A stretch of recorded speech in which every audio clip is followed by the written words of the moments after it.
Good evening, classmates. Good evening, sir. Our mini research is entitled Post-COVID-19 Scheduling of Classes, an application of bipartite graphs and coloring vertices. My partner is Ms. Ramos. This is the overview of our presentation. These are the major sections. We have the introduction, the graph theory, the review of related literature, the scheduling problem, the timetable scheduling, which includes course scheduling, exam scheduling, student sectioning, the methodology, results and discussions, and the references. So for the introduction, we have after first appearing in China in late 2019, a severe acute respiratory syndrome, which is the coronavirus associated acute respiratory illness, has spread swiftly throughout the world, raising serious concerns. The World Health Organization has designated the corona disease of 2019, which is the COVID-19, to be a public health emergency over the world, causing widespread death and illness. Human-to-human transmission has been established in increasing numbers of cases, with the upper respiratory system being the first to be affected, followed by the lower respiratory tract damage, ultimately resulting in severe pneumonia. That is according to Moralidar 2020. So on January 2020, the World Health Organization released a situation report for the COVID-19 pandemic, which indicated 282 laboratory confirmed cases and 6 deaths worldwide. On March 11, 2020, the World Health Organization proclaimed COVID-19 illness to be a pandemic. Then, as of January 7, 2022, the number of laboratory confirmed cases and deaths had increased dramatically to 2,888,917 laboratory confirmed cases and 51,743 deaths in the Philippines alone. Because of the increasing number of fatalities being reported around the world, SARS-CoV-2, or the coronavirus, has emerged as a major study focus for scientists around the world.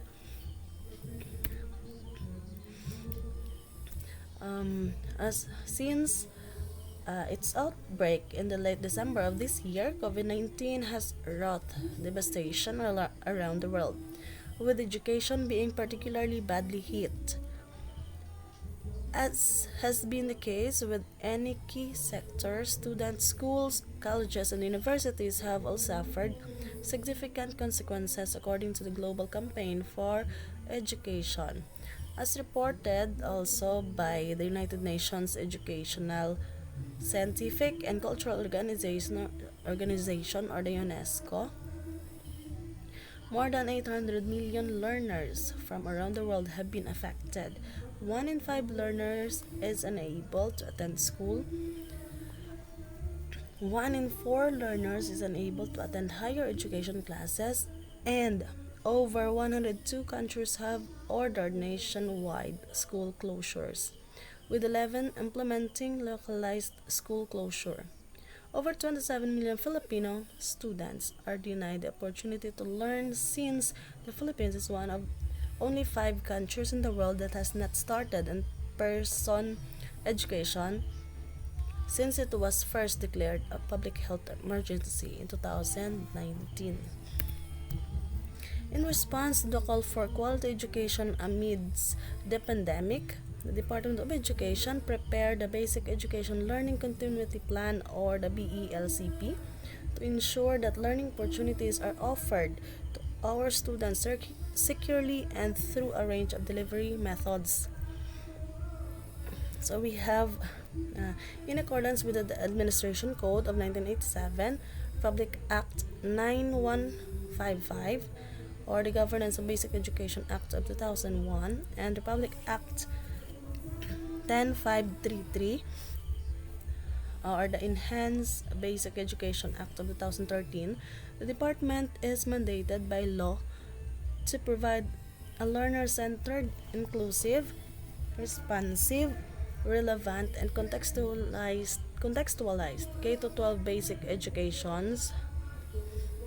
This is mandated by Executive Order 292, Republic Act 9155.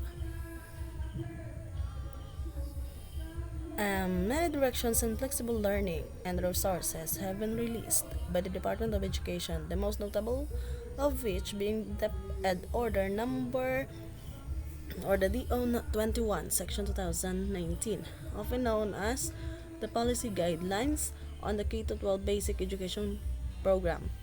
It defines flexible learning options, or the FLOS, which are a collection of multiple modes of delivery and related learning resources that are responsive to the needs, context, circumstances, and diversity of learners. After more than a year of experimenting with modular learning, around 100 public and 20 private schools in low-risk COVID-19 areas will be selected to participate in the Department of Education's trial limited face-to-face sessions in the coming months. The operational guidelines on the pilot implementation of face-to-face learning modality provide health and safety standards in terms of personal protective equipment, sanitation, detection and referral, ventilation, contact tracing, and quarantine, coordination, and contingency measures. From the guidelines, Secretary Briones explained that class size will be reduced to 12 learners for kindergarten, 16 learners for grades 1 to 3, and 20 learners for technical vocational students, while class sessions will only run for a maximum of 3 hours for kindergarten to grade 3 and 4 hours for senior high school.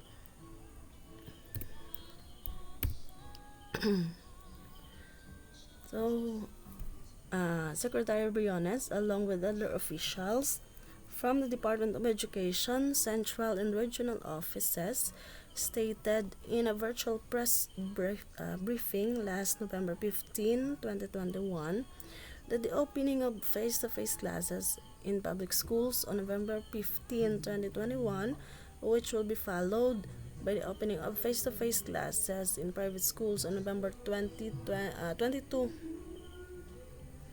2021, were both relatively successful initiatives. In a memorandum dated December 9, 2021, the Department of Education instructs all public and private schools to prepare for the implementation of the expanded phase of face-to-face classes, which will begin in early 2022. However, a number of challenges have been noted that should be addressed before a school, public or private, will open their doors for face-to-face classes. So the researchers believe that the topics from graph theory will be able to help learners. One of the concerns, which is scheduling. It is preferable to have a schedule that integrates resources such as instructors, subjects, students, and classrooms in such a way that conflicts are avoided while also meeting certain essential and preference requirements. So,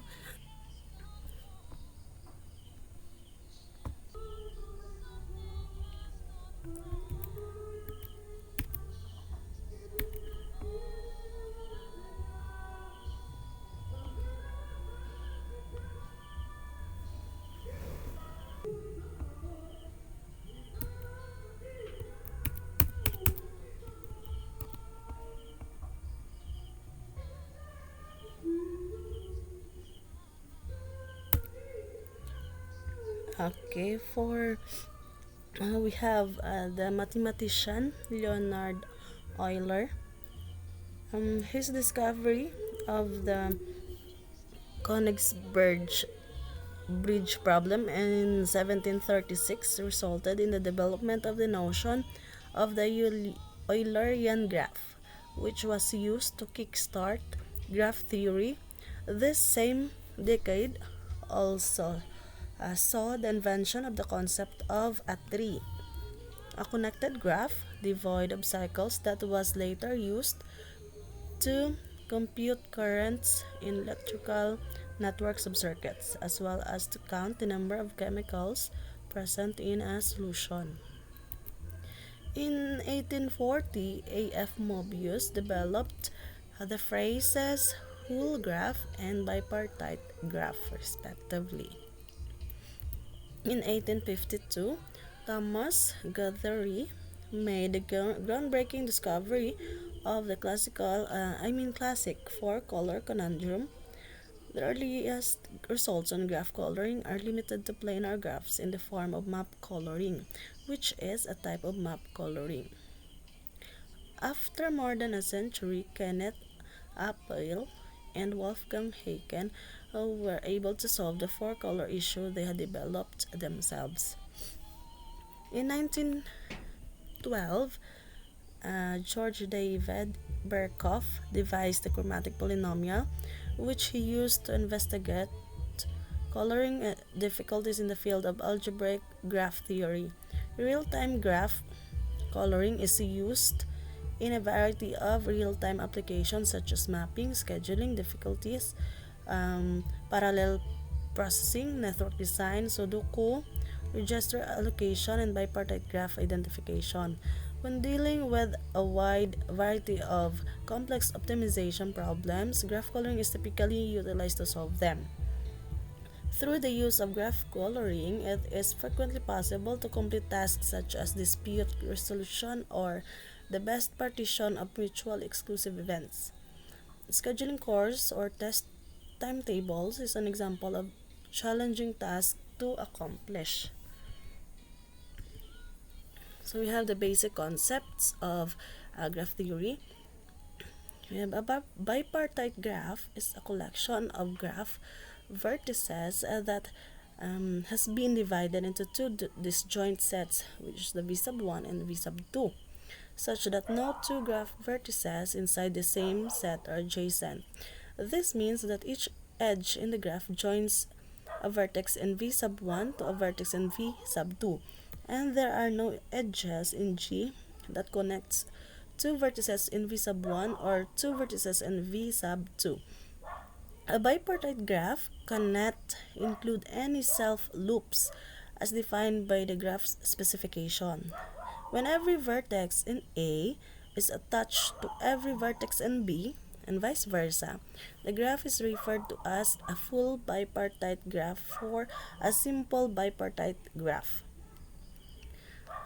We have next the vertex coloring is the assignment of different colors to the vertices of a graph G in such a way that no two adjacent vertices have the same color. A simple rule of thumb is that no two vertices of an edge should be the same color. This is an example of the vertex coloring. Next, we have the chromatic number of a graph is the smallest number of colors that are required to make a properly colored representation of a graph. Edge coloring is the process of coloring the edges of a graph G in such a way that neighboring edges or edges separating distinct areas are colored differently. A minimal edge coloring is an edge coloring that has the least number of colors that is visible for a given graph. So this is the example of edge coloring. So let's proceed with the related literature. The research by Ko et al. 2009 characterized a scheduling issue as one that has four parameters: a finite set of times, that is capital letter T, a finite set of resources, capital letter R, a finite number of meetings, capital letter M, and a finite set of constraints, capital letter C. The goal is to distribute meeting hours and resources in a way that minimizes the number of times constraints are violated. When it comes to scheduling, challenges in education, there are three types of concerns to consider: course, exam, and high school.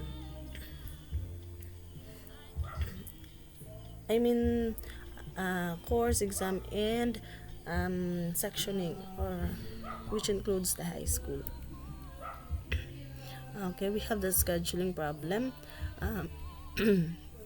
Scheduling problems are characterized by the distribution of related resources among a number of time slots, while fulfilling various types of essential and preferable constraints with the goal of generating an optimum conflict-free plan in order to maximize productivity.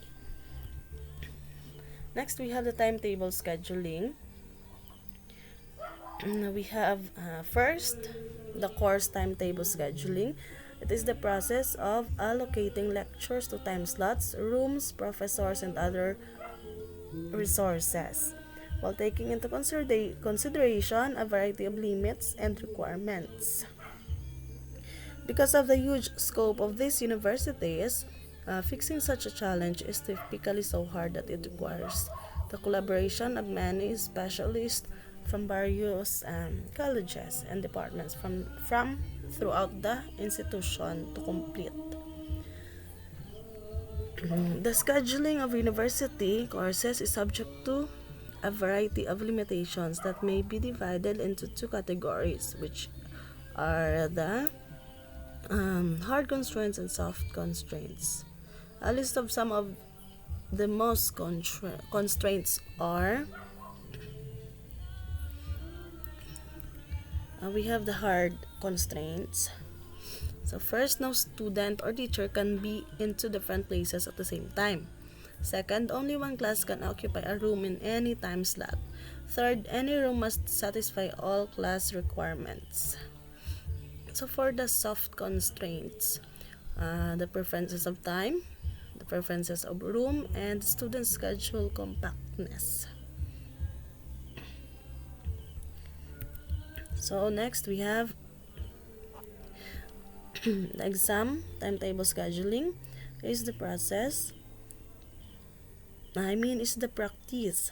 of allocating a number of tests to a limited number of time slots, where each course has one event presented by the exam, and where each course has one event represented by the exam. Examination timetabling's primary purpose is to eliminate conflicts in each student's test schedule, while also ensuring that each student has adequate time to study for each exam. So we have the hard constraints for exam timetable scheduling. First, no student or teacher can be in two different places at the same time. Second, there must be enough room capacity for each examination period. For the soft constraints, we have spreading examination period for student examination schedule. Second, the preference of time, if early or late. The third, consecutive exams for any student to be minimum. Next, fourth, dividing the exam on multiple rooms. So for the third, we have the student sectioning. Student sectioning refers to the practice of distributing students to groups of people called sections. The preceding timetabling issues demonstrate that lectures or exams are assigned to certain time slots. However, in the problem of student sectioning, we observe that students are assigned to different sections, unlike a course instance, which is a clone of the same course. A section of a given course has its own room, teacher, and time. A part of a given course might have several sections, When allocating students to course sections, the student sectioning issue takes into consideration the preferences of each individual student. So for the hard constraints, first, no student can attend two classes having a time conflict. Second, each section has limitation on size. For the soft constraints, we have keeping the number of course section minimum. Second, balancing course sections. So for uh, this paper will use lessons on bipartite graph and Vertex Coloring to arrange the schedule of face-to-face classes of the senior high school department of the Cebu Institute of Technology University. So, as stipulated by the Department of Education and Department of Health. Okay, so that is for methodology. For the um, next slide, that will be and the rest of the presentation will be discussed by my partner, Miss Aljade. Okay, so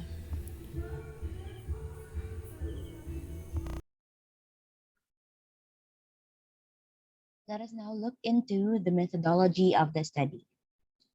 Given that our purpose is to develop a schedule for the grade 11 students of CIT University Senior High School Department for the school year 2022 to 2023, the following constraints must be taken into account. First, 16 sections for grade 11 STEM and 16 sections for grade 12 STEM students. Second, each section will have a maximum of 40 students. Third, there are 17 teachers for grade 11 students. Next is there are 9 subjects for grade 11 in the first semester and 9 also in the second semester. So basically, this schedule will be good for 1 year. We'll just change the subject for each semester. 2 teachers are assigned to teach 1 subject except for PE. 8 rooms are allocated for grade 11 students. Next, students are not allowed to transfer from one room to another because of the COVID-19. Next, to maximize the university's resources and noting all the constraints that were given, this scheme is suggested. First, the semester will be divided into 2 clusters. Each cluster will have 4 subjects for grade 11. So this is the scheme, no? Cluster 1, 8 sections will take Calc 11A, English 11A, PDEV, and Chem 11A, while the other 8 will take the other 4 subjects rather, and we'll just pick rather which group, either A, B, C, D, E, K, L, M, or F, G, H, I, J, and O, P will have their PE subject. Next, second is physical education subjects will be fully online since we don't want physical contacts, and PE is, I think, sports related or somewhat like that for grade 11. So it's okay if they will stay at the comfort of their homes. We'll just have um, online consultations or online whatnot. Methodology. Third, a class or like another scheme, a class will be divided into 2 groups, with each group taking turns meeting with the instructor in person. So we'll have group A and group B. So since we have 16 sections na, we have A, B, C, D, E, K, L, M will be group A, and F, G, H, I, J, and O, P will be group B. So they will follow this schedule. So since there are 8 weeks in a cluster, 16 weeks in a semester. So Group A for week 1 will have face-to-face, for week 2 offline, and so on. And then for week 7, fully offline because they will be given a week to do their performance tasks, both groups. And then week 8 is the schedule for the major exam. On the other hand, Group B, if Group A will have face-to-face classes, Group B will have offline classes. No? Same thing with week 2, since offline, see Group A, Group B would now have face-to-face classes.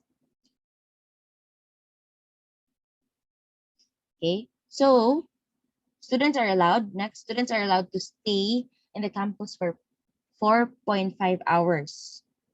So maximum is 6 according to the DepEd memo, but we will only allow students to have 4.5 hours. 4 hours will be allocated for 4 subjects, no?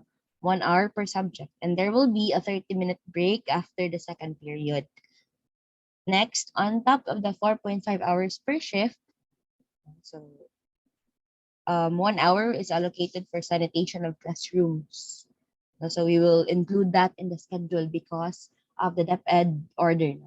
There should be sanitation every after a set of students will use the classroom. So this is the suggested schedule, no, for, let's say for example, for the week 1, for room 1 there will be 1 section, and the section will be divided also into 2, group A and group B, because maximum number of students per section is 40. So we assume that there are 40 students enrolled in a section, and then according to the DepEd order, there are only 20 students allowed to be in the classroom. So here, 7:30 a.m. to 8:30 a.m. Suppose in room 1, group A, and then section A. And then in the afternoon, we'll have group B of section A. So another set of 20 students. So same thing with room 2. This would be section B, room 3, section C, until room 8, which is section H. So this is it. After the second subject, or the second period, there will be a 30-minute break, and then followed by 2 other subjects, and then sanitation, and then they will oh no, before the sanitation they will already go home. Next. So here's a clearer picture of the suggested schedule for groupings. Group A, group B. So all group A, or perhaps the first half of the class will be in the morning, second half will be in the afternoon. So there.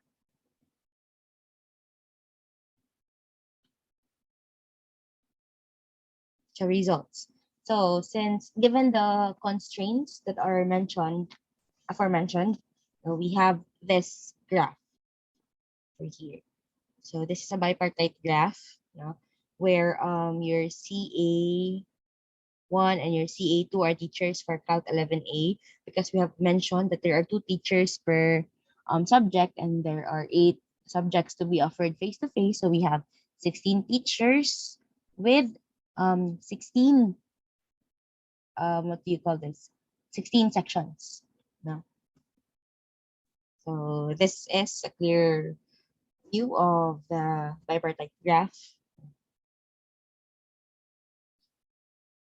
Next.